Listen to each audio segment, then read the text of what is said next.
Vamos lá então, meus irmãos. Quero dar as boas-vindas a todos, em especial aos visitantes que possivelmente estão aqui nesse lugar. Se você nos visita pela primeira vez, você é muito bem-vindo nesse lugar. Se está à procura de uma igreja para congregar, ore, porque essa pode ser a sua igreja.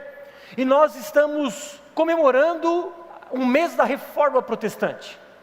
Dia 31 de outubro, nós comemoramos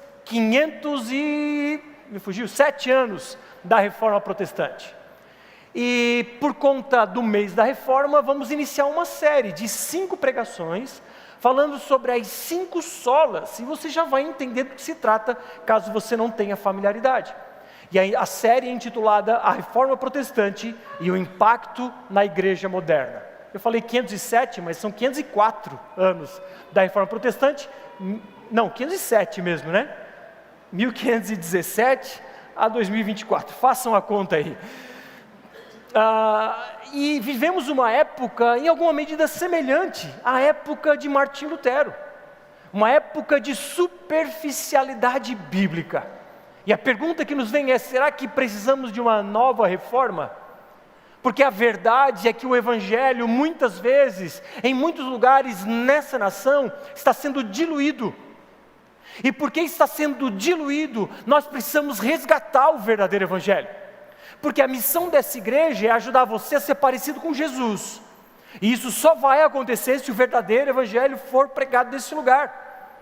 Além disso, a nossa visão para 2030, intitulada 80-60 até 2030, fala que nós queremos cristãos maduros e líderes inspiradores. Para que você seja um cristão maduro e um líder inspirador, você precisa ouvir o verdadeiro Evangelho, que é o que temos feito ao longo desses últimos 5 anos e meio nessa comunidade. E como eu disse, vamos falar sobre as 5 solas. Claro, é um termo em latim que fala sobre somente a fé, somente a Escritura, somente a graça, somente Cristo e a glória somente a Deus. E na noite de hoje, vamos começar com somente a fé, ou o termo em latim, sola fide. Para isso nós vamos viajar no capítulo 3 da carta de Paulo aos Romanos, dos versos 21 ao 31, à medida em que vou apresentando esses versos. Mas irmãos, em 1517, como eu vinha falando, um monge agostiniano chamado Martinho Lutero afixava na porta da igreja de Wittenberg 95 teses. Era um manifesto contra a Igreja Católica. A igreja cristã, só ainda naquele momento não existiam as igrejas evangélicas.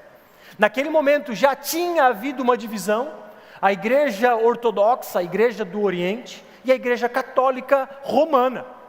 Então Martinho Lutero, como um monge agostiniano, ele começa a mergulhar nas Escrituras e vai até então à porta da igreja de Wittenberg e fixa 95 teses. O objetivo dele não era uma ruptura, o objetivo dele não era fundar uma igreja evangélica, o objetivo dele era chamar a atenção dos líderes da igreja católica para retornarem ao verdadeiro Evangelho. E Lutero também, ele era um cara extremamente angustiado com os seus pecados. Era um cara que vivia em penitências, em confissões constantes. Muitas vezes ele confessava pecados que talvez nem fossem pecados, tamanha angústia que ele carregava contra alguns tormentos que lhe afligiam. Mas então, certa vez, à luz de lamparinas, ele abre a carta de Paulo aos Romanos, no capítulo 1, verso 17, que diz: o justo viverá por fé. Nesse momento, como que escamas caíram dos seus olhos, e ele começa a compreender que tudo aquilo que ele vinha aprendendo junto ao catolicismo romano, muito daquilo já não era mais o Evangelho. Ele conseguiu compreender que o justo Evangelho estava sendo coberto por camadas, e a justificação pela fé havia sido substituída pela justificação pelas obras. A Igreja Católica, na época de Lutero, estava com uma campanha ferrenha para levantar recursos financeiros para construir a Basílica de São Pedro lá em Roma. E para levantar recursos, eles vendiam o que se chamava de indulgências. As indulgências eram, como falo, documentos entregues, ou melhor, vendidos pela Igreja Católica, que prometiam o perdão de pecados. Eu podia comprar uma indulgência para perdoar os meus pecados, ou de algum familiar que já houvesse morrido. E então, porque havia necessidade de dinheiro, começaram a vender esses documentos. E isso gerou uma série como vou dizer, Lutero estava extremamente indignado com isso. Porque a Igreja Católica cria e ainda crê no que chamam de purgatório. Purgatório é um lugar intermediário entre a terra e o céu, onde supostamente as pessoas ficam purgando os pecados. É um lugar intermediário onde elas devem pagar pelos seus pecados para só depois ir ao céu. E a indulgência, então, era uma forma de diminuir o tempo no purgatório, ou até mesmo eliminar esse tempo no purgatório. Como eu disse, podia comprar indulgência para mim ou para um familiar que já estivesse morrido e supostamente estivesse lá no purgatório. E aí havia uma frase muito tradicional dita na época, que diziam: assim que a moeda tilinta no cofre, a alma salta do purgatório. E então, essa barganha entre igreja e pessoas começou a levantar muitos recursos, claro, para a Igreja Católica Romana, mas gerou uma indignação absurda no coração de Lutero e de tantos outros reformadores, até mesmo antes de Lutero. A ideia, então, da Igreja Católica, basicamente, era vender a salvação eterna. Mas a Escritura deixa muito claro que a justificação se dá somente pela fé. Que a justificação é um dom gratuito de Deus. Agora, ao longo dos séculos, então, desde a época de Cristo, o genuíno Evangelho foi recebendo camadas. E essas camadas foram obscurecendo a verdade. Camadas de tradição, rituais e tantas outras coisas que mascaravam ou diluíam o verdadeiro Evangelho. E porque era um tempo de superficialidade bíblica, é claro, o povo não tinha acesso à Bíblia. A imprensa estava sendo inventada nesse momento. E foi graças à invenção da imprensa que as teses de Martim Lutero foram multiplicadas. Foi graças à invenção da imprensa que a Bíblia foi também impressa para o povo. Inclusive Lutero trabalhou numa tradução para um alemão popular, para que a Bíblia então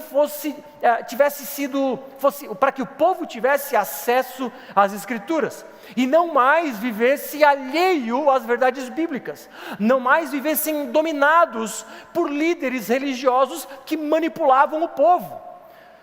Agora, 507 anos depois, a superficialidade bíblica que o povo vivia na época ainda é latente em nossos dias. A superficialidade bíblica, meus irmãos, tem sido manifestada por meio de um evangelho diluído. Pense naqueles suquinhos que a gente comprava quando era criança, um saquinho pequenininho, ele dava para 10 litros d'água. Imagine o sabor. Claro, ali dizia, acrescente 1,5 kg de açúcar, e aí dava um sabor. Mas imagine pegar aquele saquinho, misturar em 10 litros de água, tem sabor de nada. Esse é o evangelho que muitos têm pregado, um evangelho superficial, um evangelho raso. E o grande problema desse evangelho raso é que não é o evangelho de Cristo, e tem promovido falsas conversões, tem promovido, ao invés de convertidos, convencidos. E convencidos não vão para o céu, convertidos sim. Só que a conversão acontece quando se ouve o evangelho. Quando se ouve um falso evangelho, ou um evangelho diluído, não há conversão. Porque o poder de Deus para converter o indivíduo é o evangelho de Cristo. E não sou eu quem estou dizendo, é a Bíblia. Paulo inclusive diz aos Gálatas, olha, se alguém pregar outro evangelho diferente do que eu estou pregando a vocês, que ele seja amaldiçoado. Irmãos, nós vivemos um tempo de politicamente correto. Eu imagino Lutero vivendo em nossos dias. E o que a imprensa foi na época de Lutero, a internet é hoje para os nossos dias. E Lutero então pôde afixar as 95 teses, e nós, o que estamos fazendo? O nosso silêncio para com o falso evangelho pode produzir frutos podres, pode produzir consequências danosas. E o quanto nós temos nos levantado para proclamar as verdades bíblicas. Porque sutilmente, irmãos, um falso evangelho não vai vir levantando uma bandeira de Satanás, não se engane. O falso evangelho vai vir diluído de forma sutil, como que pessoas boas é que merecem o céu, e você é bom. Ou, tão ruim quanto, estão prometendo uma espécie de céu na terra, estão prometendo uma espécie de salvação na terra, que significa uma vida boa. A teologia do coach tem infestado as igrejas brasileiras. Enfatizam ganhos pessoais, enfatizam carreira, enfatizam dinheiro. O foco destes é na terra. Agora, eles falam tudo que o povo quer ouvir. Se prepara para domingo que vem, quando vamos falar sobre somente a Escritura, quando vamos falar sobre um grupo de pessoas, que Paulo diz a Timóteo, que buscarão mestres para si mesmos. Se preparem. Não poste esses vídeos na internet, você vai arrumar confusão. E, irmãos, vamos lá, essa teologia coach que está entranhada na cidade de Criciúma, uma cidade fútil, uma cidade que ama status, agora virou moda ser crente. Mas que tipo de crente que virou moda? O caminho continua estreito, pelo menos na minha Bíblia. Negar-se a si mesmo continua escrito na Bíblia, a não ser que se apague essa parte. Morrer para as suas vontades continua escrito, a não ser que rasgue essa página. Agora, qual é a Bíblia que cremos? É a Bíblia que nós temos em mãos, e vamos pregá-la integralmente. Não permita que diluam o Evangelho, por isso cuidado. Cuidado ao ouvir que tudo depende de você. Cuidado ao ouvir de que você não é rico porque você não acorda às 5h55, não toma banho gelado, não correu uma maratona com o braço preso na cabeça, ou coisas do gênero. Não acredite nessas coisas. O Evangelho não é sobre bênçãos terrenas, ainda que possamos tê-las. Mas o Evangelho são as bênçãos celestiais que Paulo fala aos Efésios. É sobre salvação eterna. Não é sobre 70, 80, 90, 100 anos da terra. Não é sobre bens materiais, mas é sobre bens eternos. Isso é o Evangelho. Agora, quem não quer uma vida melhor? E quem não quer um pastor de fala mansa, que vai dizer para você que se você acordar às 5h55 da manhã, tomar café amargo, nisso eu concordo, tomar banho gelado, correr todo dia 10 quilômetros e tantas outras coisas, você vai prosperar. Trabalhe enquanto os outros dormem e tenha um burnout. Trabalhe enquanto os outros curtem com a família e perca o seu casamento. Trabalhe enquanto os outros vão passear com os filhos e tenham os seus filhos perdidos na droga. Cuidado com o que se prega por aí. Tem se falado sobre produtividade a todo custo, e pessoas estão vendendo as almas para Mamon, o Deus do dinheiro. E Lutero, então, indignado com todo aquele caos da Igreja Católica, começa então a tirar essas camadas junto de outros reformadores, e começam a apresentar esse retorno ao Evangelho. E hoje, exatamente, especificamente, vamos falar que a salvação é uma obra de Deus do início ao fim, recebida unicamente pela fé. E a gente vai ver a manifestação da justiça de Deus no verso 21 de capítulo 3 da carta de Paulo aos Romanos, que diz assim: mas agora sem lei, a justiça de Deus se manifestou, sendo testemunhada pela lei e pelos profetas, É a justiça de Deus mediante a fé em Jesus Cristo, para todos e sobre todos os que creem, porque não há distinção, pois todos pecaram e carecem da glória de Deus, sendo justificados gratuitamente por sua graça, mediante a redenção que há em Cristo Jesus.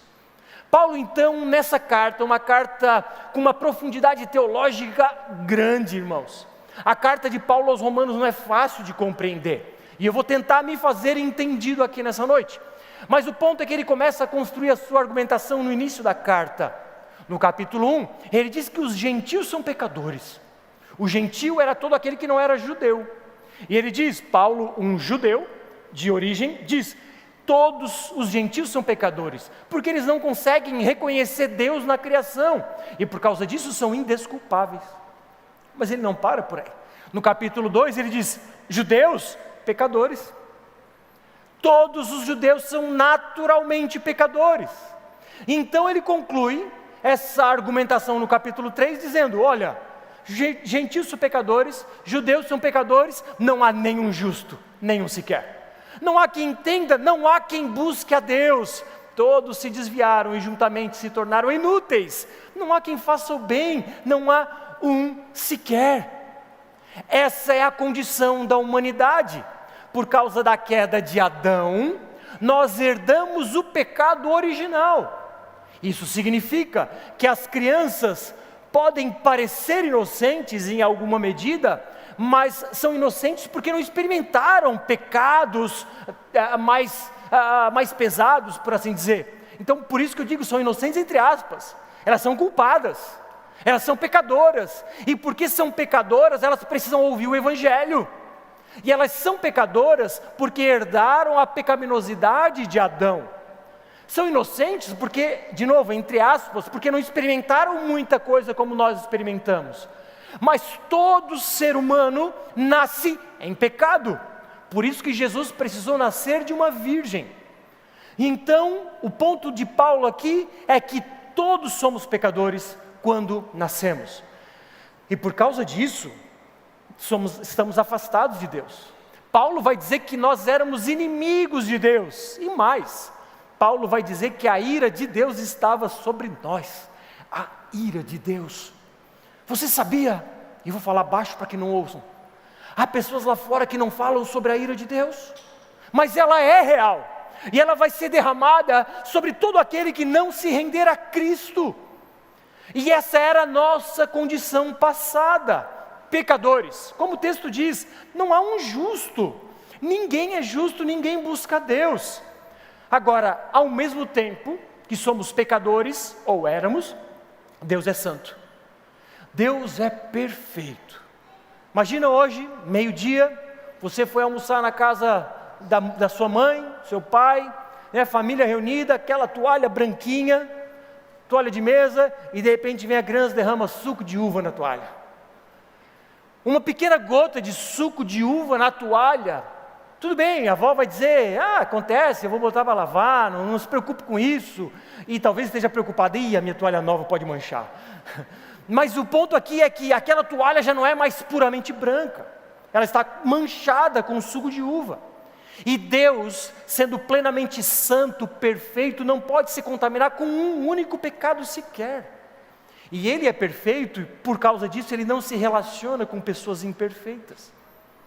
Deus exige perfeição. Não pense que chegar no céu, as suas boas obras vão para na balança com os pecados, e onde pesa mais vai ser o seu destino. Nota 7, passou. Nota 6,75, na minha escola arredondava para 7, aqui não. Não é assim. No céu só entram pessoas perfeitas. E agora? Alguém aqui nunca pecou? Tiago vai dizer que se tropeçarmos em um único ponto da lei, já estamos condenados. Mas sempre tem um mais, porque Deus é amor. E aí vemos, além de justo, Ele é amor. E aí o texto diz, mas agora sem lei, a justiça de Deus se manifestou. Então agora muda a narrativa. O cenário que era sombrio, de pecado, o cenário de condenação, de ira de Deus, todos pecaram, não há quem faça o bem, judeus, gentios, todos carecemos da glória de Deus, mas agora sem lei, a justiça de Deus se manifestou. Sem lei. Significa que a lei de Moisés não tem poder para justificar, que a justificação acontece independentemente do cumprimento da lei. Justificação, o que é isso? Significa ser considerado justo. É você ser culpado de algo e o juiz dizer: por mais que você seja culpado, eu vou te considerar justo. É isso que Deus faz conosco. Uma justificação independentemente do cumprimento da lei por causa de Cristo. E o texto continua: a justiça de Deus se manifestou, sendo testemunhada pela lei e pelos profetas, ou seja, essa justiça já era manifestada lá no Antigo Testamento. No Antigo Testamento, talvez você tenha aprendido errado, mas a salvação nunca foi por cumprir a lei de Moisés, nunca. E o texto segue: é a justiça de Deus mediante a fé em Jesus Cristo, para todos e sobre todos os que creem, ou seja, a justiça de Deus, ela é derramada para pecadores, pela fé. Ou seja, nós não conquistamos a justiça de Deus para nós, ou seja, nós não nos tornamos justos porque somos pessoas boas, porque o texto diz, pecadores.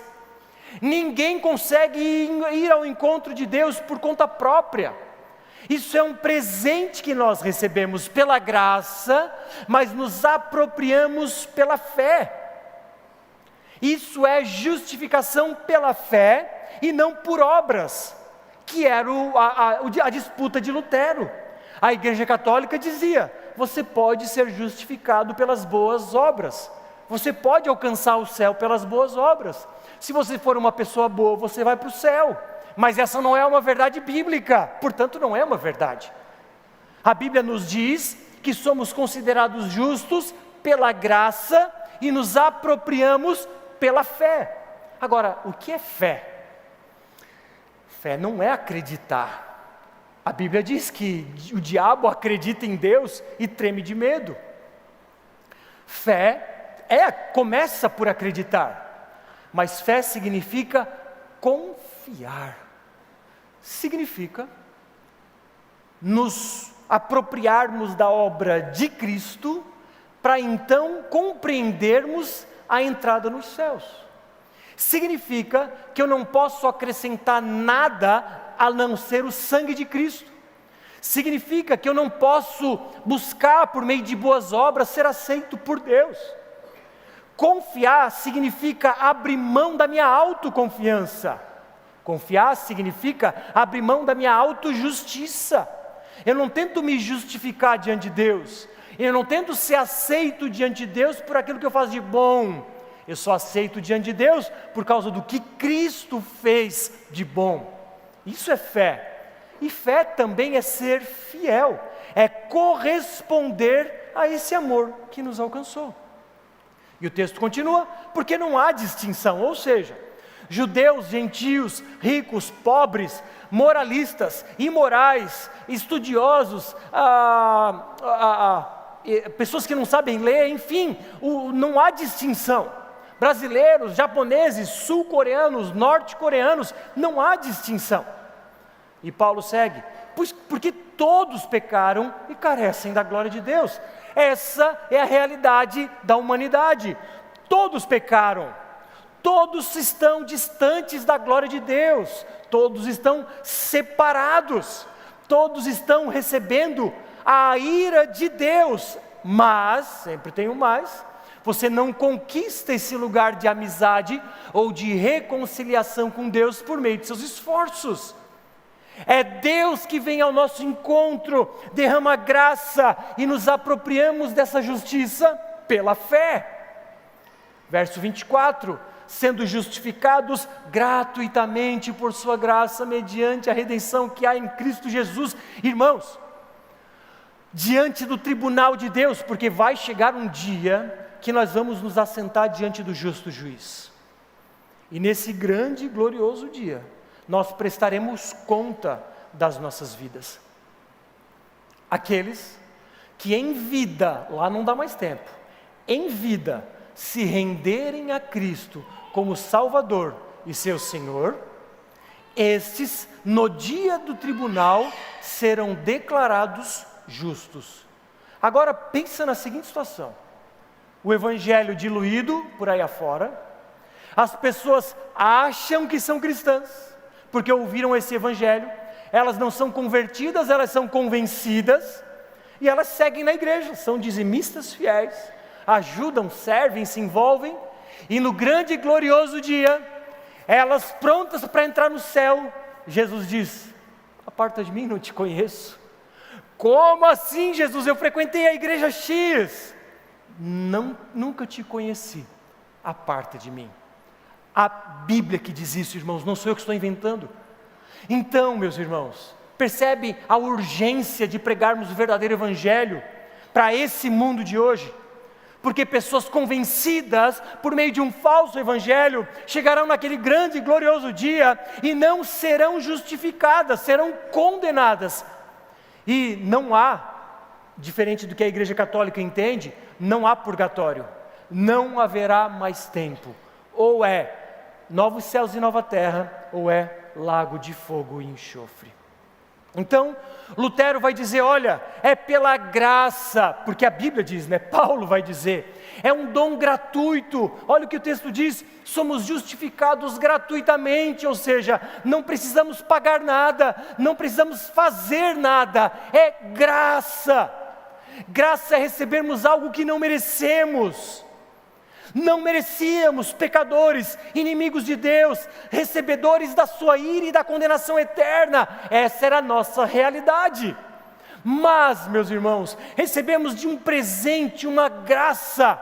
Agora, aqueles que têm fé se apropriam dessa graça. Mediante o quê? A redenção que há em Cristo Jesus. O que é a redenção?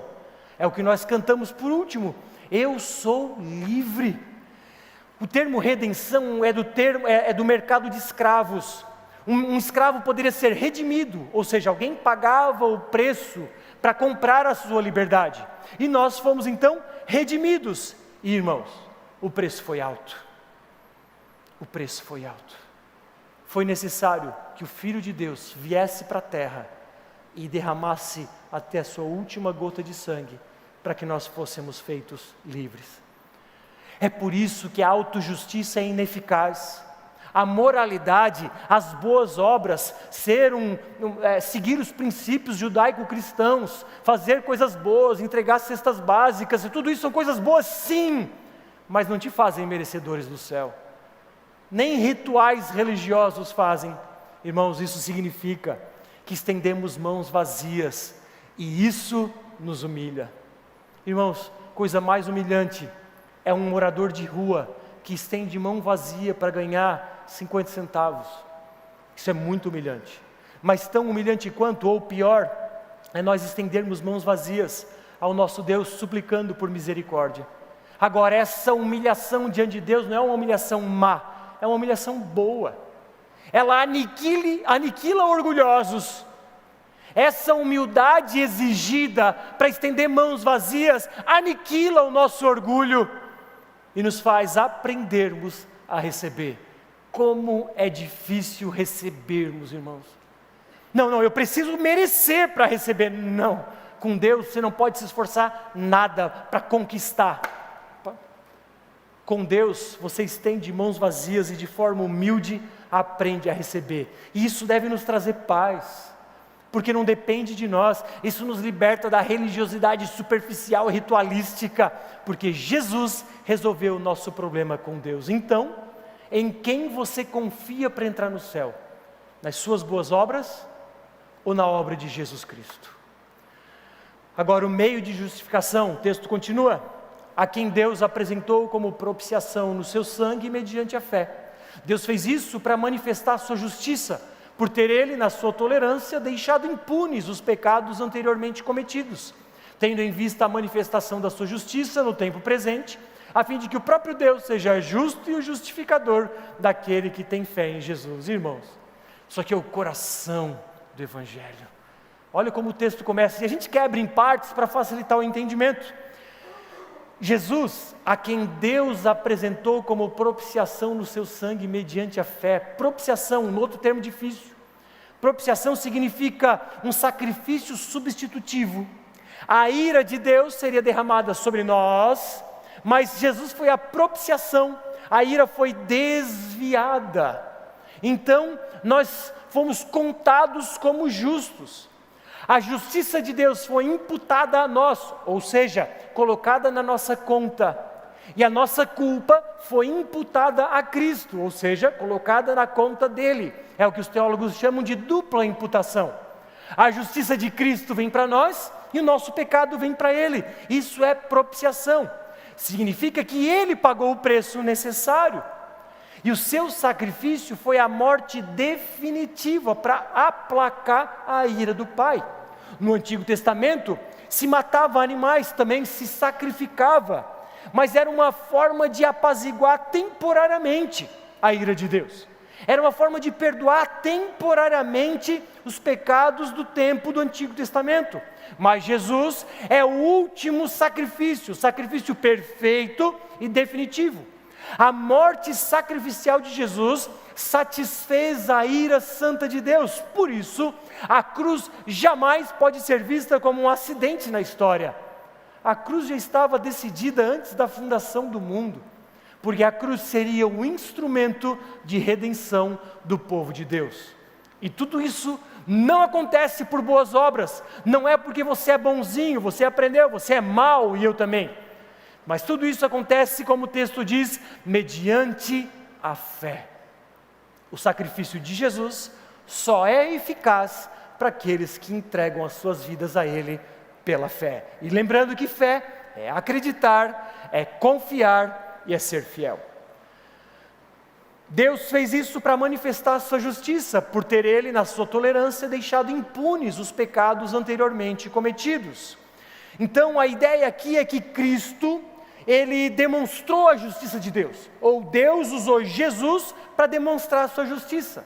Ele adiou o julgamento lá do Antigo Testamento. Aquele sacrifício de animais apontava para o sacrifício de Jesus, e a cruz perdoa todos os pecados do Antigo e do Novo Testamento.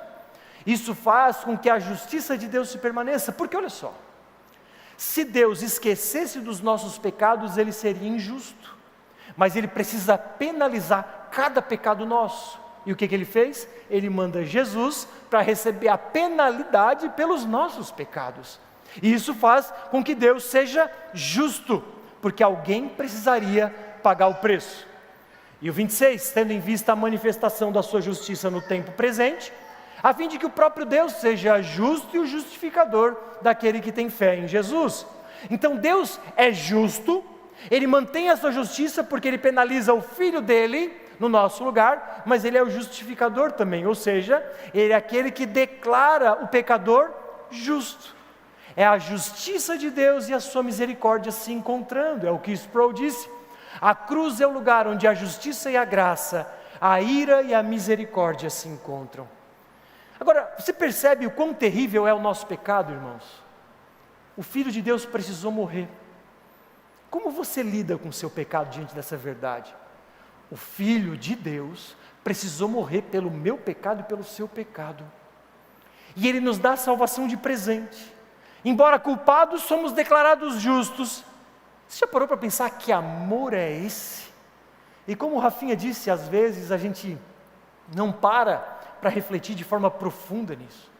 Que amor é esse? Agora, diante desse amor, a pergunta é, como você tem correspondido? A vida eterna não se conquista por meio de boas obras, é verdade. Mas alguém que nos amou primeiro, espera uma resposta. E a vida libertina e mergulhada no pecado não é a resposta que Ele espera. Ele espera corações gratos. E corações gratos são corações obedientes. Você ama a Deus de verdade? Obedeça. A salvação pela graça não te exime de uma vida de obediência. Jesus mesmo diz, aquele que tem e guarda os meus mandamentos, esse é o que me ama. Se você ama Jesus de verdade, você vive uma vida de obediência. E por fim, terceiro e último ponto, a exclusão de toda vanglória. Verso 27. Onde fica então o orgulho? Foi totalmente excluído. Por meio de que lei? A lei das obras? Não, pelo contrário, por meio da lei da fé. Concluímos, pois, que o ser humano é justificado pela fé, independentemente das obras da lei. Ou seria Deus apenas Deus dos judeus? Será que não é também Deus dos gentios? Sim, é também dos gentios. Visto que Deus é um só, o qual justificará o circunciso a partir da fé e o incircunciso por meio da fé, anulamos então a lei por meio da fé? De modo nenhum, pelo contrário, confirmamos a lei. Vamos lá, vamos tentar entender isso aí. Primeiro, humildade. Poxa, se é um presente e eu tenho que estender mãos vazias, eu não ofereço nada para ser merecedor, significa que eu de forma humilde aprendo a receber. É um presente que aniquila o meu orgulho, aniquila a minha vanglória, aniquila meu senso de autojustiça. Não é por mérito. Ele diz, onde fica então o orgulho? Foi totalmente excluído. Antes pecadores, separados de Deus, inimigos de Deus, sejam judeus, gentios, ricos, pobres, todos carentes da glória de Deus. Vamos conquistar a salvação por obras? Não, um presente de Deus. Por meio de que lei? A lei das obras? Não, pelo contrário, por meio da lei da fé. É a graça mediante a fé que faz com que nos apropriemos da salvação eterna, um presente que não merecemos, por isso não temos motivo de orgulho. Agora, na cultura do desempenho, na cultura da produtividade, na cultura do coach, meus irmãos, eles vão dizer, não pare até ser conquistado. Eles vão dizer, continue, não pare, porque você pode ter uma vida abundante nessa terra, você pode ser rico. Eles vão dizer, vocês podem prosperar. E eu te pergunto, e Paulo? E Paulo que morreu preso numa masmorra, pedindo para que lhe levassem os seus livros e a capa e as escrituras. E o que dizer de tantos outros mártires que foram mortos na pobreza? Onde está a vanglória? Onde está a prosperidade?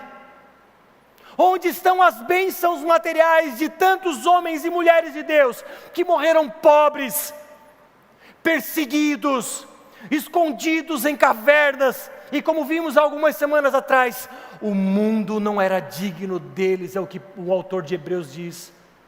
E nós, querendo conquistar, e nós, querendo crescer nessa cultura do desempenho e da produtividade, cuidado com o falso evangelho. Nada disso nos salva, e o nosso orgulho é confrontado, como Calvino diz, o homem nada traz consigo a não ser a humildade e a disposição de ser redimido pela graça de Deus. É estender mãos vazias, que é algo que nos humilha, é sermos dependentes de Deus. E o verso 28 diz, concluímos pois que o ser humano é justificado pela fé, independentemente das obras da lei. Regras, tradições, moralidades, rituais, nada disso é suficiente. E o coração da reforma é necessário ser proclamado em nossos dias. O evangelho, o cerne do genuíno evangelho de Cristo, precisa ser resgatado, porque as camadas colocadas ao longo dos séculos da época de Lutero, foram recolocadas pelos cristãos evangélicos. Rituais, conquistas, bênçãos, vida boa, vida próspera, são camadas que não dizem respeito a Cristo, ainda que você possa ter uma vida abençoada e rica e próspera, não há nada de errado com isso. Mas o problema é dizer que Deus prometeu prosperidade a todos, o que é uma mentira. Deus prometeu alegria genuína, mesmo em meio à pobreza, por isso que Paulo diz, todas as coisas eu posso naquele que me fortalece. Ele diz mais, eu sei viver na pobreza ou na riqueza, eu sei viver na abundância ou na dificuldade, porque tudo posso, porque a minha alegria não vem dos prazeres terrenos, mas a minha alegria vem do Cristo, do meu Salvador. Quem é a sua alegria? O que te satisfaz? Irmãos, nós precisamos definitivamente resgatar o Evangelho de Cristo. Agora, as boas obras onde se encontram? São consequências, meus irmãos. As boas obras são respostas nossas, são respostas de amor. As boas obras são evidência de salvação. Se você foi salvo, você tem boas obras, você serve aqui, serve o mundo. As boas obras são uma amostra daqueles que têm uma fé genuína. Ou seria Deus apenas Deus dos judeus? Será que não é também Deus dos gentios? Sim, também dos gentios, ou seja, Deus é Deus de todos, todos os povos, todas as línguas, todas as etnias, de diversas comunidades locais da cidade de Criciúma, inclusive, visto que Deus é um só, o qual justificará o circunciso a partir da fé e o incircunciso por meio da fé. Não há dois tipos de salvação, sempre foi pela fé, no Antigo ou no Novo Testamento. Anulamos então a lei por meio da fé? De modo nenhum. Pelo contrário, confirmamos a lei. A lei não foi anulada, meus irmãos. Não podemos pecar livremente. A lei mostra que precisamos de um Salvador. E a lei também mostra como agradamos o nosso Salvador. Orgulho? Não. Dependência, gratidão, amor e boas obras.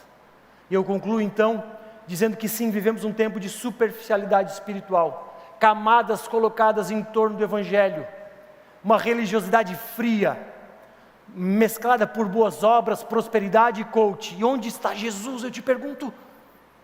Minha opinião, precisamos de uma nova reforma. E como o texto diz, todos somos pecadores, merecedores da condenação eterna, salvos simplesmente recebendo um presente de Deus, porque Cristo, o Filho de Deus, morreu em nosso lugar, pagou o preço que nenhum de nós poderia pagar, e tudo isso recebendo pela graça mediante a fé. Isso vai nos trazer orgulho? De modo nenhum. Humildade, dependência e gratidão, e a nossa gratidão redunda em boas obras. Aquela superficialidade e ignorância bíblica do povo e doutrinação da época de Lutero é muito parecido em nossos dias. As pessoas não abrem a Bíblia e por isso são doutrinadas, equivocadamente falando.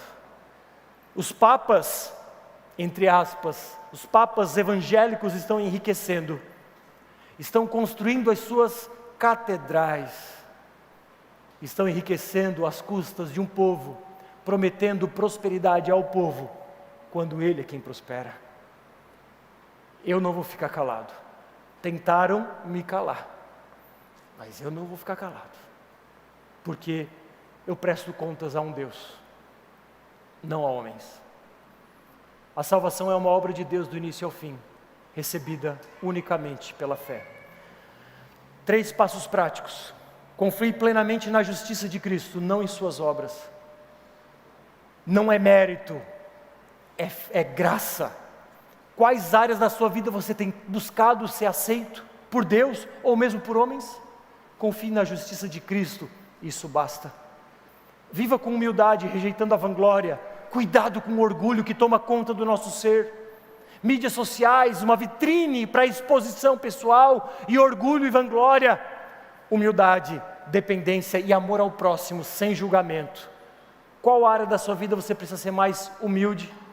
E por fim, permita que sua fé conduza obras de justiça e amor. Irmãos, aquele que tem verdadeira fé, necessariamente viverá em boas obras. Sirva, ame. A banda pode subir e eu vou fazer um apelo. Nós precisamos de vocês, meus irmãos. Nós precisamos de cada um que está aqui sentado ou me ouvindo pela internet. Precisamos de voluntários em diversas áreas, mas eu quero destacar uma delas, que é o Ministério Infantil. Nós estamos reestruturando, estamos fazendo um trabalho de não mais comprar um material, agora a gente está produzindo nosso material, e queremos fazer essa conexão mais profunda entre pais e filhos. Nós precisamos de vocês. Ao final do culto, ou depois, me manda mensagem, se você quer servir no Ministério Infantil, me manda uma mensagem ou vem falar com a gente. Nós precisamos, tem culto de manhã, tem culto à noite, tem várias turmas. E nós queremos investir mais recursos financeiros no nosso Ministério Infantil, com reformas, inclusive. Nós precisamos de você.